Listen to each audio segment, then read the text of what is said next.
going out today, first let's talk about Angler of the Year and how that's playing a role on your nerves. You know what? I got to live one of these last year. That was a very, very tight race that I was fortunate enough to win against some really competitive anglers and one of the other tours out there, the AIM Tour.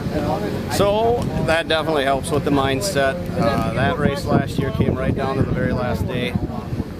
Tried not to think about it too much, just went out, and I'm actually just trying to fish to win because I figure you're probably going to have to win this tournament just about to seal this deal. Already 3 of the 4 that were right there in contention are in the top 10, or excuse me, I'm not in the top 10, but 2 of the 4 are already in the top 10, so obviously they brought their game. It's going to be fun. Okay, now let's talk about how today went for you. Sounds like you got out and... We went for a pretty long drive. It was very nice conditions.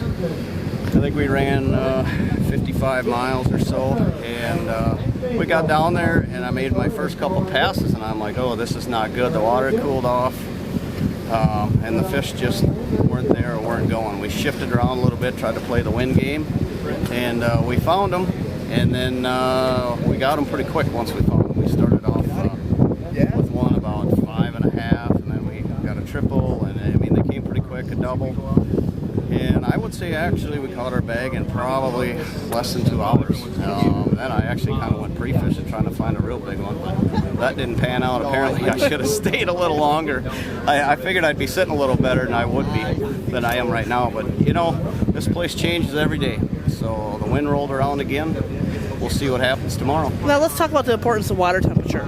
It sounds like that is really key in the area you're fishing. Yeah, it is. They don't like it when the water cools off fast. And it was down about 5 degrees from the last time I had been in there.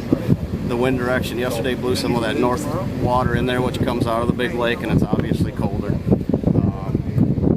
Once I got in there and it wasn't happening, I started kind of figuring out what was going on. Figured the water temp thing went off, and I looked at it, I'm like, yeah, that's it. So it plays a big role. They just don't want to eat when it cools off like that. It kind of shocks their system. So. Mm-hmm. And then talk about, you talked about the wind switching a lot. Talk about how that plays a role out here. Oh, I mean, this thing is so wind driven in most areas. It all depends on which direction the wind's hitting the structure. It moves the fish around.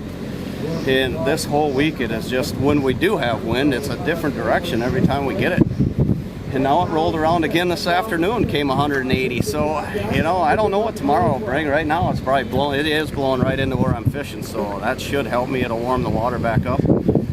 But yeah, when the wind is down here, this is a very, very, very tough place to catch fish. I was going to say, it sounds like you can make it a challenge too. I mean, if you've got a west wind spot and a north wind spot, but they're too far apart to hit both. Yep, and the guys that really know and understand the system and have spent a lot of time here, they know when to go where without even hesitating. And I don't have that big a grip on this place, so I tried to stay on a bite that I would be comfortable with, that I felt would be pretty steady throughout the tournament, regardless of wind, and so far so good. I'm going to have to obviously step it up a little bit tomorrow, but it is what it is. At least I'm going to go down with a fight. Okay,